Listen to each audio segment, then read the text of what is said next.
Assalamualaikum warahmatullahi wabarakatuh. Pada malam hari ini kami dari Kelompok 2 akan mempresentasikan laporan praktikum proses manufaktur. Perkenalkan, nama saya Wahyu Susanto dengan di belakang 20. Nama saya Vito Yoga Adi Prasetyo dengan NIM belakang 21. Nama saya Dewi Sabrina dengan NIM belakang 49. Nama saya Fabian Ataya, NIM belakang 52. Saya Niam Sari dengan NIM belakang 75. Berikut pembahasan presentasi modul 1, perencanaan produksi.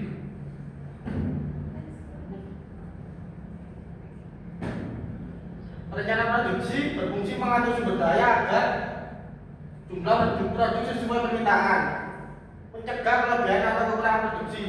Ini mencakup strategi, jadwal, jumlah, dan kebutuhan material. Sebagai bahan dari fungsi manajemen, perencanaan membantu mencapai tujuan perusahaan. Perencanaan produk dilakukan efisien untuk menghemat waktu dan biaya, mencakup desain asli, adaptif, atau variasi sesuai kebutuhan pasar. Proses manufaktur berperan penting dalam pertumbuhan ekonomi, terutama dengan adanya revolusi industri 4.0 yang meningkatkan efisiensi, namun juga menimbulkan tantangan pekerjaan. Persediaan tindakan kursi multifungsi. Yang pertama, kursi multifungsi storage dengan NEN 63. Yang kedua, rakitan kaki dengan NEN 61. Yang ketiga, kaki samping dengan NEN 68. Yang keempat, sekrup dengan NEN 98.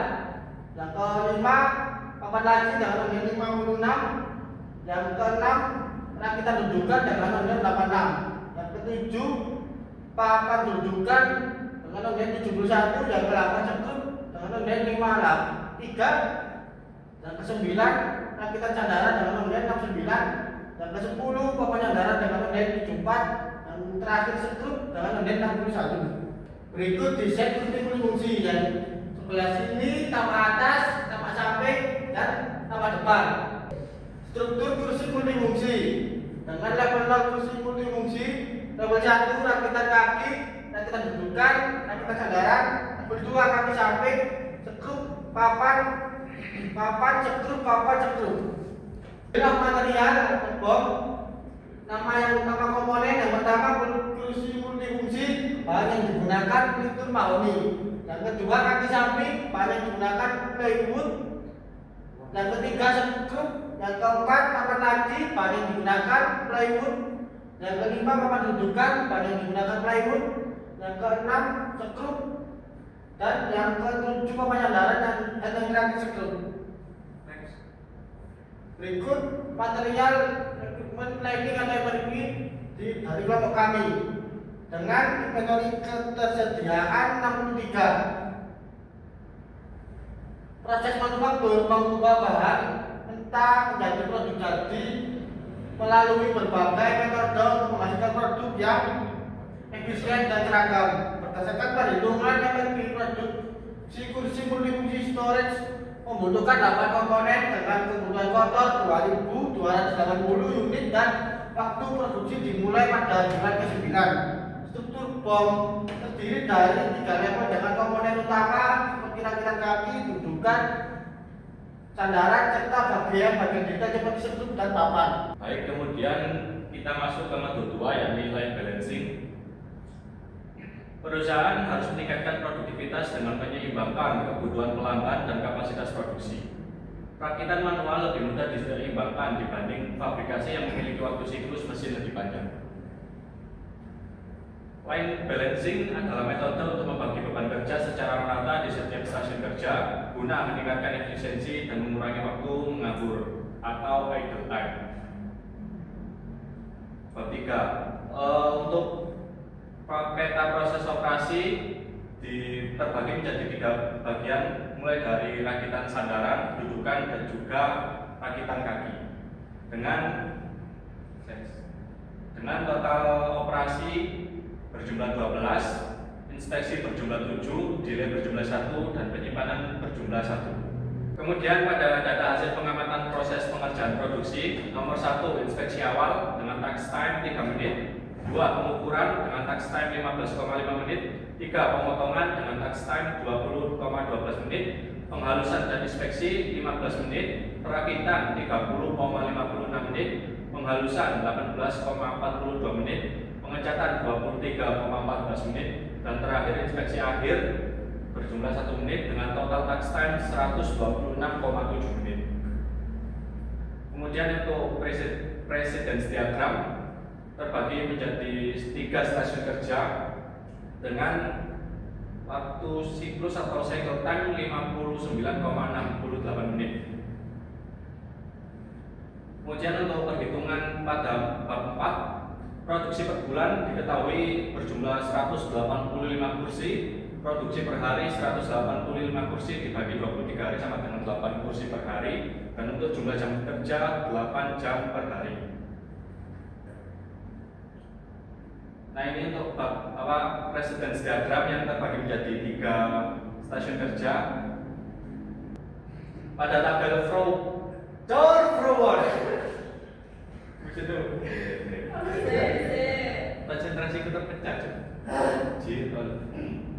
Pada tabel flow proses cat dari kursi multifungsi storage dimulai dari pengambilan bahan baku rakitan kaki dari gudang penyimpanan, dimulai dari proses transportasi yang diakhiri pada gudang penyimpanan.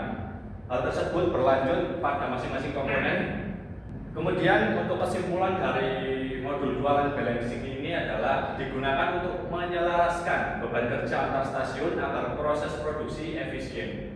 Presence diagram menunjukkan urutan dan ketergantungan antara elemen kerja, dan hasil perhitungan menunjukkan nilai cycle time sebesar 59,68 menit.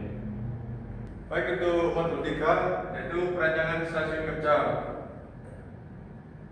Bab 1 stasiun kerja adalah area produksi yang harus dirancang ergonomis agar aman dan nyaman bagi operator. Dilakukan penyesuaian tata tinggi meja, kursi, dan layout untuk mendukung postur tubuh, mengurangi cedera, serta meningkatkan kinerja kerja.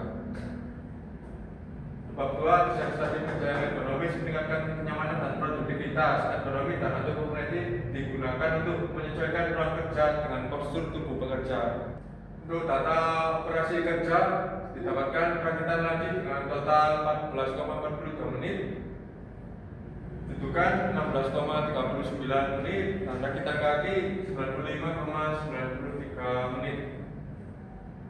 Untuk data hasil pengamatan proses pengerjaan produksi, itu task time-nya 3, di inspeksi awal pengukuran 15,5, pemotongan 20,12, penghalusan dan inspeksi 15, perakitan 30,56, penghalusan 18,42, pengecatan 23,14, inspeksi akhir 1 dengan total 126,7. Ini untuk produksi per bulan tadi sudah disebutkan di modul 2. Next. Untuk bab 4 lewat kami AG udah bahan baku, kemudian A itu pengukuran, B pemotongan, C penghalusan, D perakitan, dan E pengecatan, kemudian E gudang bahan jadi. Untuk bab 5 sendiri, stasiun kerja yang ergonomis berperan penting dalam meningkatkan produktivitas karyawan, terutama melalui pendekatan participatory ergonomics yang melibatkan karyawan dalam merancang ruang kerja sesuai kebutuhan mereka.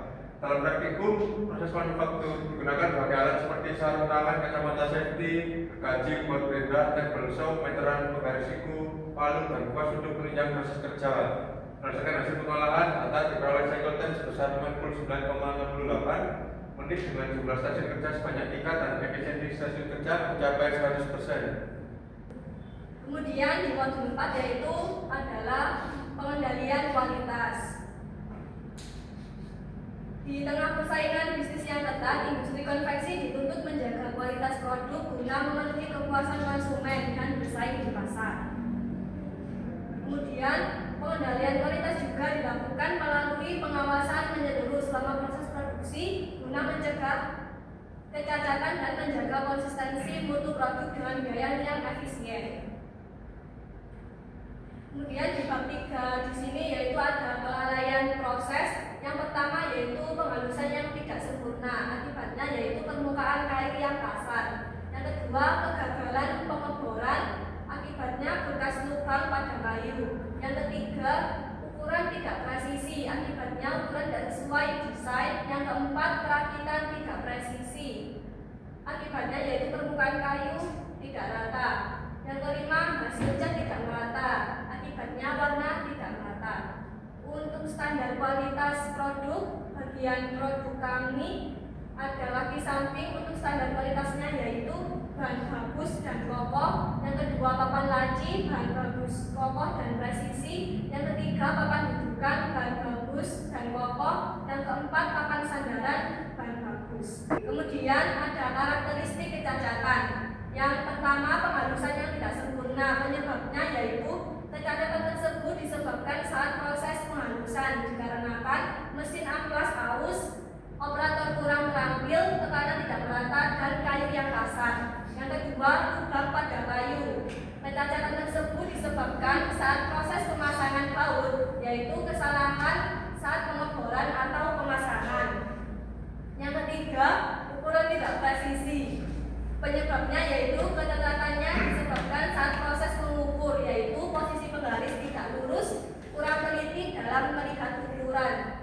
Yang keempat, perakitan tidak presisi. Kecacatan tersebut disebabkan saat proses merakit, yaitu posisi sambungan tidak sejajar, penggunaan perekat tidak merata, tekanan saat pengepresan tidak cukup. Yang terakhir yaitu hasil cat tidak merata. Penyebabnya saat proses pengecatan yaitu permukaan tidak dibersihkan, teknik pengecatan tidak seragam, cat terlalu kental atau encer. Kemudian selanjutnya yaitu part inspection standar.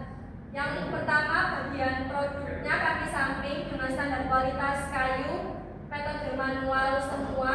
Kemudian bagian produk papan laci dengan standar kualitas triplek, papan dudukan standar kualitasnya kayu, kemudian papan sandaran dengan standar kualitasnya kayu.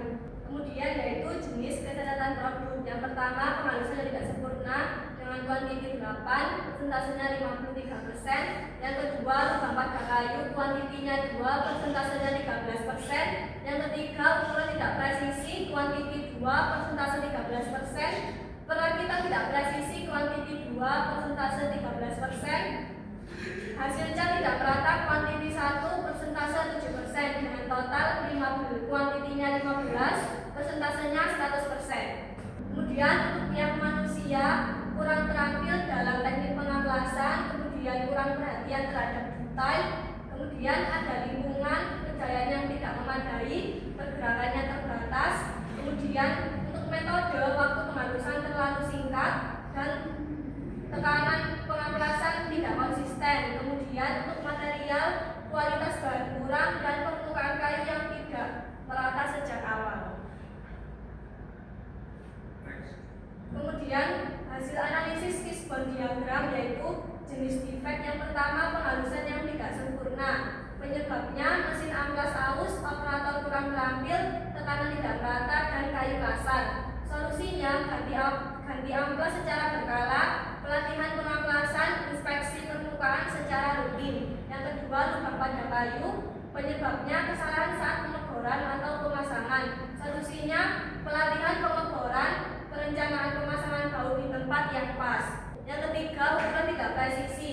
Penyebabnya kesalahan pengukuran, posisi penggaris tidak lurus, kurang teliti dalam melihat ukuran. Solusinya pelatihan pengukuran yang benar. Yang keempat, perakitan tidak presisi. Penyebabnya posisi sambungan tidak sejajar, penggunaan perekat tidak merata, tekanan saat pengepresan tidak cukup. Solusinya gunakan alat penjepit, inspeksi dimensi selama proses. Yang kelima, hasil cat tidak merata. Penyebabnya permukaan tidak dibersihkan, teknik pengecatan tidak seragam, cat terlalu kental atau encer. Solusinya bersihkan permukaan sebelum cat, pelatihan teknik pengecatan, dan kontrol viskositas cat. Kemudian kesimpulannya yaitu pada praktikum modul ini kecacatan tertinggi sebesar 53% terjadi pada hasil penghalusan yang tidak sempurna disebabkan oleh faktor manusia, mesin, lingkungan, material, dan metode kerja. Pada bab 1 ini yakni penentuan kapasitas produksi dilakukan sebelum pendirian industri menggunakan metode linear dan data pendukung seperti produksi, konsumsi, ekspor, dan impor dengan tujuan memenuhi kebutuhan pasar dan memastikan efisiensi proses produksi. Next. Jadi untuk keduanya yaitu titik impas atau BEP adalah kondisi ketika pendapatan sama dengan biaya total yang digunakan untuk menentukan jumlah minimum penjualan agar tidak rugi. Kemudian untuk ROI digunakan untuk mengukur efisiensi keuntungan terhadap total aset dan membantu mengevaluasi kinerja keuangan perusahaan. Pada bab 3 ini yakni disajikan data kapasitas produksi dengan uraian yang pertama ada demand yang berjumlah 185 dan tenaga kerja yang berjumlah 5, hari kerja yang berjumlah 23 dengan cycle time berjumlah 59,68 dan RMH yang berjumlah 920 dengan workstation sebanyak 3 dan jam kerja sebanyak 8. Kemudian tabel harga peralatan atau biaya tetap didapatkan total biaya sebanyak 2.010.000. Untuk tabel harga bahan baku atau biaya variabel didapatkan total harga sebanyak 31.125.000. Untuk biaya modal didapatkan total sebanyak 33.195.000. Dan untuk harga jual didapatkan harga sebesar 233.262 per unit kursi. Untuk break even point-nya sendiri didapatkan hasil sebanyak 511 unit dengan biaya variabel per unit sebesar 168.243. Kemudian untuk ROI-nya didapatkan 30% per bulan dengan biaya modal 33.195.000. Kemudian untuk BMC-nya di sini ada key partner. Yang pertama ada supplier bahan baku, kedua mitra manufaktur atau pabrik perakitan. Yang kedua ada key activities. Yang pertama ada desain dan pengembangan kursi multifungsi. Yang kedua produksi dan quality control. Yang ketiga pemasaran digital.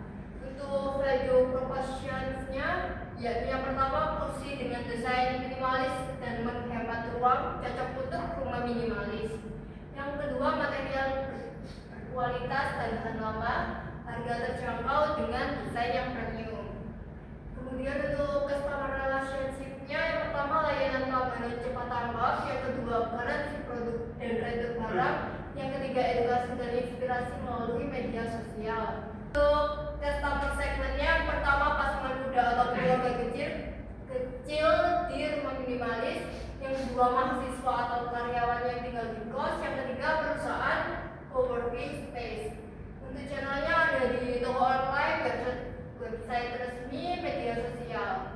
Untuk key resource-nya ada tim desain dan produksi, yang kedua ada mesin dan alat produksi, yang ketiga website dan platform e-commerce.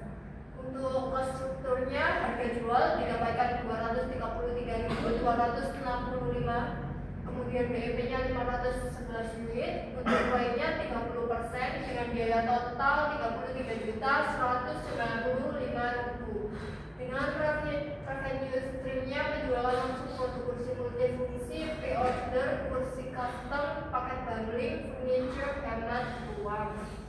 Pada kesimpulan bab 5 di modul 5 ini yakni harga jual produk kursi ditetapkan 233.262 dengan BEP sebanyak 511 unit dan ROI-nya 30% per bulan, sehingga proyek dinilai layak dan menguntungkan. Baik, terima kasih